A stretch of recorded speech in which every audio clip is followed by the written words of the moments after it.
Good evening, Western Standard viewers, and welcome to Hannaford, a weekly politics show. I'm Nigel Hannaford, and it is Thursday, June 19th. I'm joined today by Vivian Bercovici, who was appointed Canadian ambassador to Israel in 2014 by Stephen Harper. She served for 2.5 years in that position. These days, she lives on a kibbutz in Israel. And for the last 6 days, her life has been all about the war that began last week. Good evening, Vivian. First, are you in a safe place? I am. I'm not in my safe room, but I am in a safe place. Thank you for asking. 6 days ago, Israel launched a massive air attack on Iran with the declared intention of ensuring that the extremist leadership there never has access to nuclear weapons. It's probably fair to say that as a result of Israel's attacks, the Iranian nuclear weapons program has already been set back many years. But the big question remains is whether to finish the job, which entails bringing in the United States. But now, Israelis are living in air raid shelters and seeing their homes, schools, and hospitals destroyed by Iranian counterattacks. In fact, Vivian, you were just at the hospital in Beersheba this morning that was hit. So, in the next 20 minutes, I'd like to talk to you about two things. One, in your tweets, you've been extremely critical of the Iranians, but you've had some choice words for the Netanyahu government. So where is this going, and where should it go? Wow, that's a lot, Nigel. So I do have choice words, appropriate criticism of the current coalition government in Israel led by Prime Minister Benjamin Netanyahu. I've not been critical since this war began, but on many issues, I disagree quite sharply with their policies and their approaches to things. With respect to what's going on and where it's going, I think that everyone in Israel is united. There is no daylight. You will just find no daylight between, this is not a right-left issue in this country. This is a truly existential issue. This is an extremist, Islamist, fundamentalist, fanatic government that for almost 50 years has been saying over and over that it's raison d'etre. It exists not only to promote radical Shiite Islam, but to destroy Israel. Israel is little Satan. America, of course, is big Satan. But Israel, in the eyes of the Iranian leadership, is beyond demonic. And they've been working very hard now for decades on developing a nuclear military capability. And they've made very clear repeatedly that they intend to deploy that to use it against Israel. So there is no doubt in your mind that the Israeli government should push this as far as it needs to push it, and that could include persuading the United States to use its particular technology to get the, I guess it's a production plant for nuclear material that's buried under a mountain. The Americans have got a bomb that would get there. They're the only people in the world who do. And that is what the Israeli people are hoping for. Is that correct? I wouldn't disagree with that. I think that there have been years and years of attempts to negotiate with the Iranian regime, and they have not been successful. Israel has obviously an extraordinary, not just military and air force capability, but also on-the-ground intelligence. And Israel has the knowledge, and America has the knowledge, and the Western allies also have the knowledge and understand that Iran is really metaphorically moments from breakout. And breakout, when you're talking about nuclear weapons, means able to deploy nuclear weapons against an enemy. There's no doubt about that. And the site that you're talking about is Fordo. It's buried about 1 kilometer underneath a mountain. It is the main kind of, it's kind of like the Los Alamos, I guess. It's where all of the enriched uranium is brought from various sites around Iran, where components of the nuclear bomb are being made. Everything in the end is taken to Fordo. And that is the finishing place where the icing is being put on the cake. As you mentioned, Israel lacks the capability, we think, we're not sure. Done a lot of work on that this week. But Israel lacks the capability to do it as easily as America. I mean, one expert I was speaking with the other day made the point that there's no way that Israel embarked on this operation without a plan for Fordo in the event that America doesn't come in. And there are ways that they believe militarily they could destroy Fordo. It would just be much riskier and take longer. As you mentioned, America has what's known in the vernacular here as the mother of all bombs, Moab, biblical reference, all that stuff. Mm-hmm. And they have that really, really cool fighter jet, which is the only jet in the world that has the ability to carry this extremely heavy bomb called a bunker buster also in the vernacular. And the belief is that 1 to 2 bunker busters dropped on Fordo would do the job. Now, they possibly would do 4, and that's exactly what President Trump is weighing now.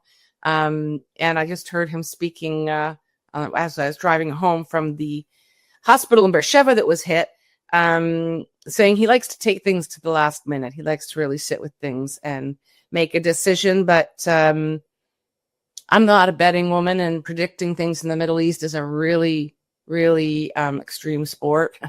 But if I had to speculate with respect to the outcome here, I do think the Americans are going to come in and finish the job.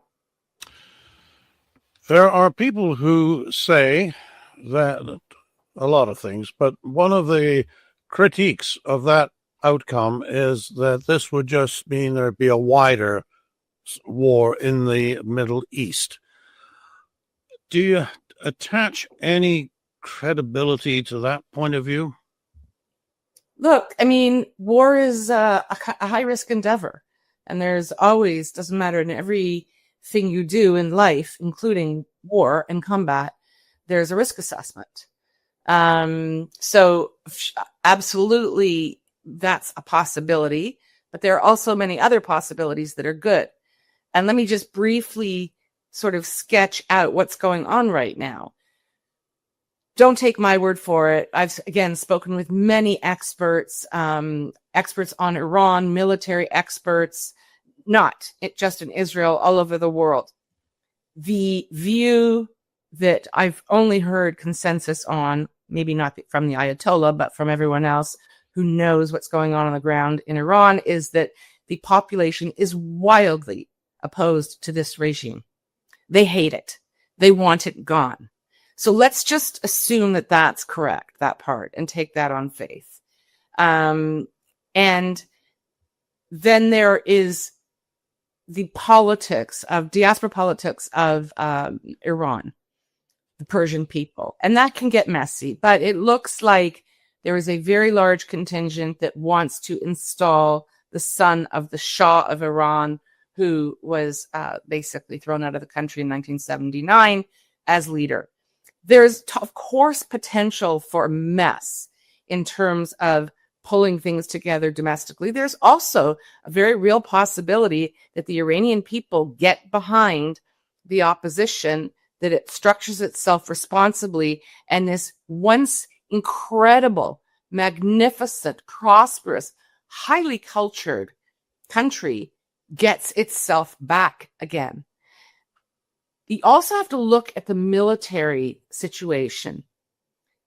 The Israeli government the Israeli Air Force since Saturday, really within a day and a half, had effectively neutralized all of Iran's air defense systems. And we see and hear over and over, Israel owns the skies over Iran. Fact. President Putin withdrew all of his people on the ground, his military personnel. They went home to Moscow, tail between their legs, and they were told, get out of here. He took them out. What else does Israel control? We have the run of the skies in the Middle East. The Israeli Air Force was given permission by Syria to use its airspace to attack Iran. Saudi Arabia, every single country in the Middle East has opened its skies so that Israel can get rid of this horrible regime. And you know why? Because Iran threatens everyone. Iran threatens everyone except for what I call the terror axis that it spent decades and billions of dollars building in the Middle East. And who's in the terror axis? Hezbollah, the Houthis in Yemen, Hamas in the West Bank, and Qatar. And Qatar, you may have noticed in the last week, has been nowhere. The Emir of Qatar, quiet. No one's heard a peep. Not said anything against Israel or the United States, nor has Qatar spoken out in support of its ally, Iran. Qatar reportedly requested that Hezbollah step up and support Iran. And Hezbollah kind of said, yeah, sorry, we're not doing it. I mean, Hezbollah was created in the late 80s. It has been financed by Qatar and Iran for decades. This powerful proxy army was built and supported for decades by the Iranian military. Top Iranian generals were stationed in Syria and Lebanon in order to train Hezbollah, get them weapons. They exist because of Iran. And they're nowhere to be seen. So when you think of it in those terms and what's going on in the map of the Middle East, it's pretty clear which side most countries are on. And that's not an accident. Iran is a destabilizing threat to the region. The Saudis hate Iran. And everyone in this region wants them gone, as does most of the civilized world. So this actually could be one of those pivotal moments in Middle East history when things actually do change. And the change you're anticipating is the end of the regime of the mullahs in Iran. So this is, I think everybody would call that a good outcome. Look, I think viewers should... Before we move on, I just want to add a quick thing before we move on. I actually think that this moment may be one of the most significant times in geopolitics since World War II. Really? The reordering of the map and the power balance extends far beyond the Middle East. And it's possibly at least as significant and impactful as when we saw the wall come down and communism fall. Very interesting that it should be happening at the same time as the G series of international meetings seems to be running out of steam. We've just had the G7 here in Calgary, or in Kananaskis to be precise, and it really didn't go very well. The fact that the United States is now focused on its own economic interests before anybody else's really undercuts the intentions of the G7. I think we're on an epical restructuring of the international order in that department. Now, you are saying that we have an equally important, possibly more important, restructuring of the power balance in the Middle East. Times are indeed changing for us all, are they not? Absolutely. And just so dramatically. And, you know, believe me, Iran, Israel, and the other countries in the region are watching very carefully who's saying what and who's supporting whom. I think that I know that look, I'm Canadian. I follow Canada very carefully. I have lots of family and friends there. And I think the G7 was big news in Kananaskis and maybe elsewhere in Canada. It was not big news in Europe, and it certainly was not news in the Middle East. I think that in many ways, frankly, it's irrelevant. And when President Trump left and President Macron of France said, oh, he's leaving to work on a ceasefire, and then Trump just slammed him publicly on that. And he said, no, I'm actually leaving to deal with some really significant matters that you have no clue about. This kind of, reflexive Macron thinks that he is the person to stand up and opine and declare and comment on what is going on in the region. He's shut out. No leader of any importance in this region pays attention to the president of France. And frankly, I would say the same for the Prime Minister of Canada as well, and the Prime Minister of the UK. Keir Starmer, to his credit, has played this kind of emerging New World Order much more cleverly than has Prime Minister Carney, in my view. But I think that the issues that Prime Minister Carney is choosing to focus on issue all of these statements that no one reads, that will not be relevant, 5 minutes from now. Like, he's irrelevant in the Middle East. And that's a problem, because if you think of what the map and the power balance in this region could look like with a modern, democratic, liberal, open for business Iran that is very strongly allied with Israel, with the UAE, with Saudi Arabia. We also have Syria astonishing everyone and kind of, slowly coming into the fold and engaging on a much more statesman-like, or in much more of a professional diplomatic way with its neighbors in the region, on and on and on. This is a new world. In the 1970s, when Iran was what it was a very, very different environment and balance of power. And then it was the Saudis, of course, that were very kind of sort of backwards and aggressive and leading OPEC and challenging the West. That's over. The OPEC era is over. And Canada is just not even in the room. We're not in the room here. And that's a problem. There are reasons for that. Look, viewers should realize that you are speaking in between air raids. There's a tension there. Give us a quick report on what you saw at the hospital this morning. Sure.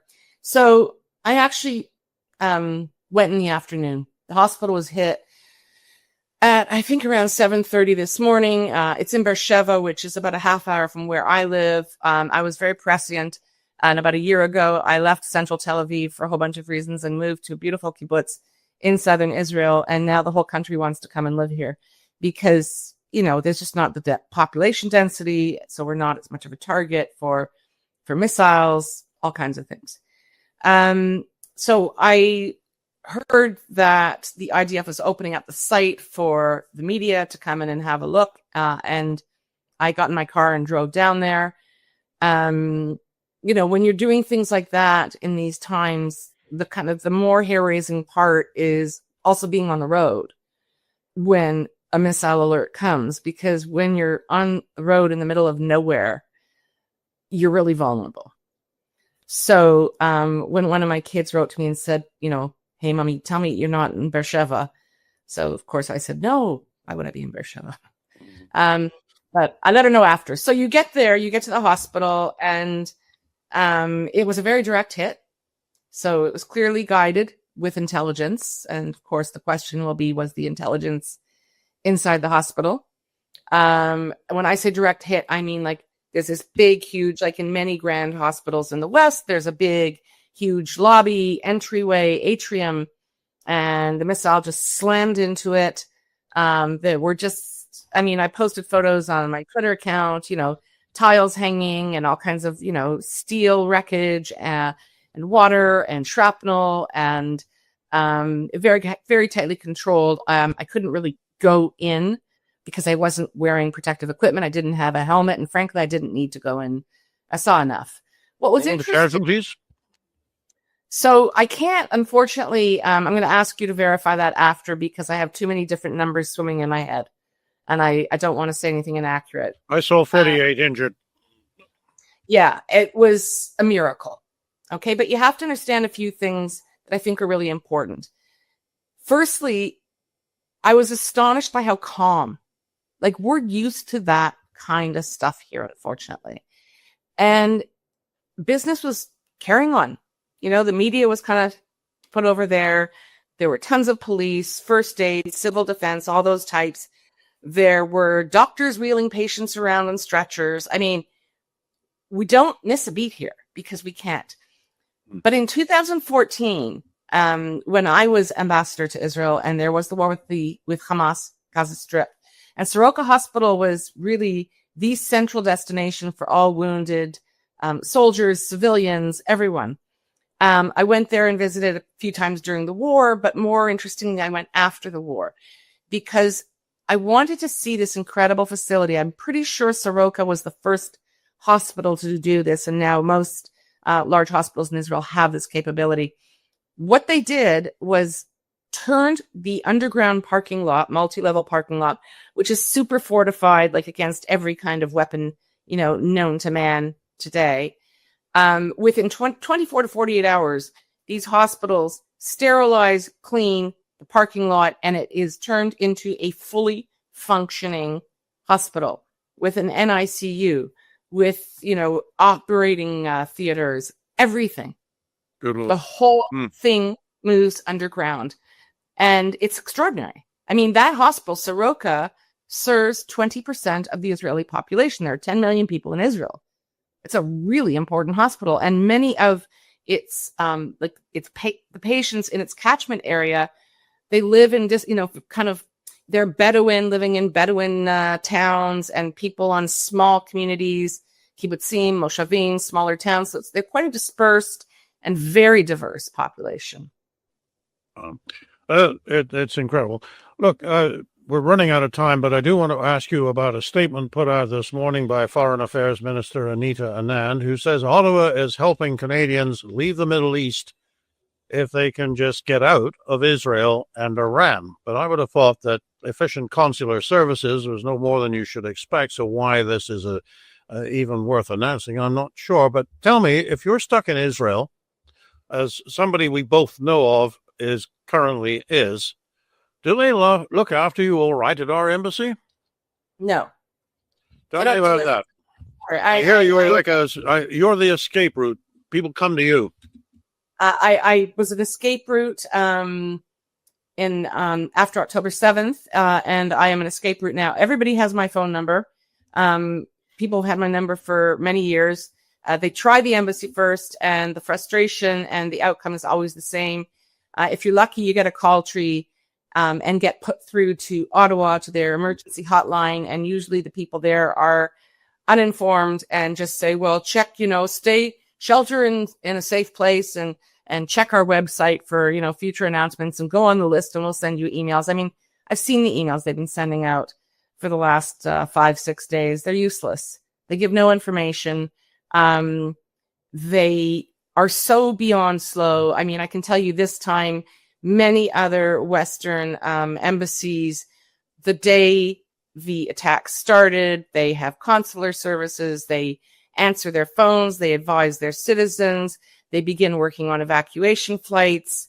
Sometimes they get their citizens out overland through the West Bank into Amman, which is a very viable route. I've helped a few people leave Israel that way as well, and they stop off at my place for a good beer and burger before they carry on.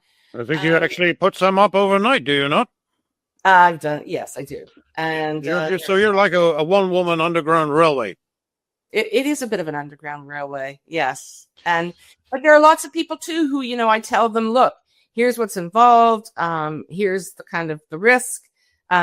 Most people, I think, should stay put. Told a few people that today for various reasons. But, the statement issued by Foreign Affairs today, and I just want to make this very clear. They told people today it's what is today? Wednesday, Thursday? This began early on Friday morning.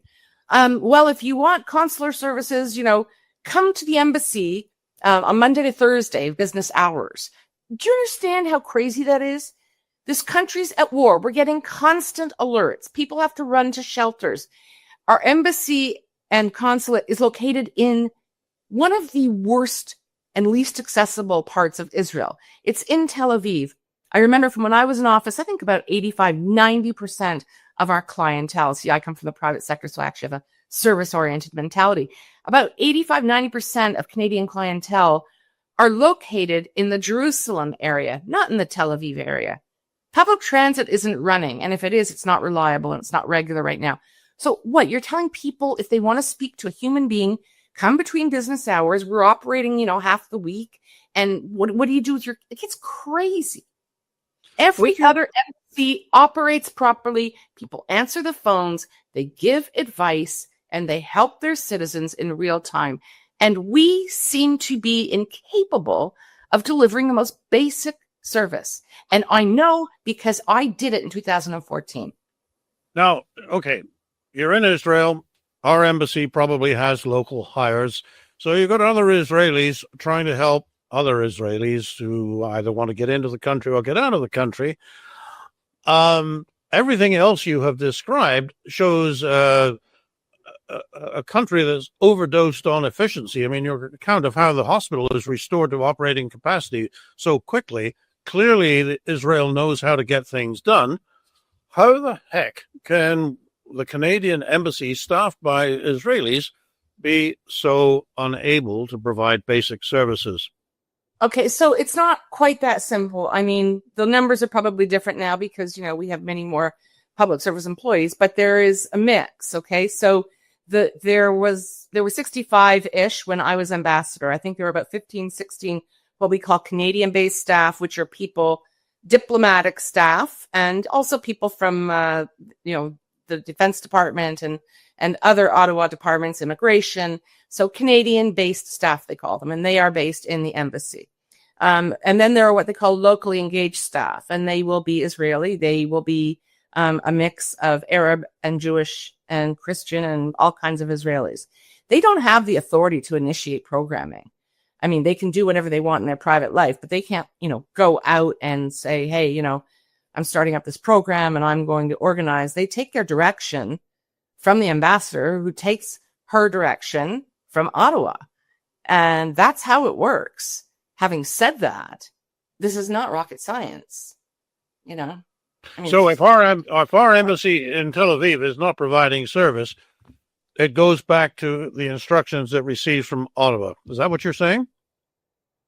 Well, unless the system's changed dramatically. But yeah, I mean, Ottawa is, kind of like the nucleus, right? Yes. And so, for example, if you want to speak apparently to a human being about consular matters during this very extreme period, you're put through to Ottawa. They have this emergency hotline. I've experienced that emergency hotline many times before. I have recordings from that emergency hotline with the kinds of things they say to people, the kinds of things they said to people in the immediate aftermath of October 7th, as the slaughter was ongoing here. They didn't even know there was a problem. They didn't even know there was a conflict or an issue. So yes, it is very centralized in Ottawa. Much of the media kind of interaction as well is controlled out of Ottawa. And the locally engaged staff are just the wrong place to put the attention. The focus and attention should be on the ambassador, the ambassador's staff, on the deputy minister, on the minister. There are many moving parts, but again, this really isn't complicated. Let me give you another quick example. October 7, I organized civilian evacuation flights with a few other people because there was so much panic. My phone was blowing up. It's a long story. But what I know for a fact is that our key diplomatic staff in Tel Aviv were not here. They were out of country for the Thanksgiving holiday. No one was answering phones.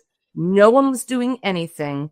When I say we, me and my small, very ad hoc team in Israel and in Toronto and Germany put together these civilian evacuation flights.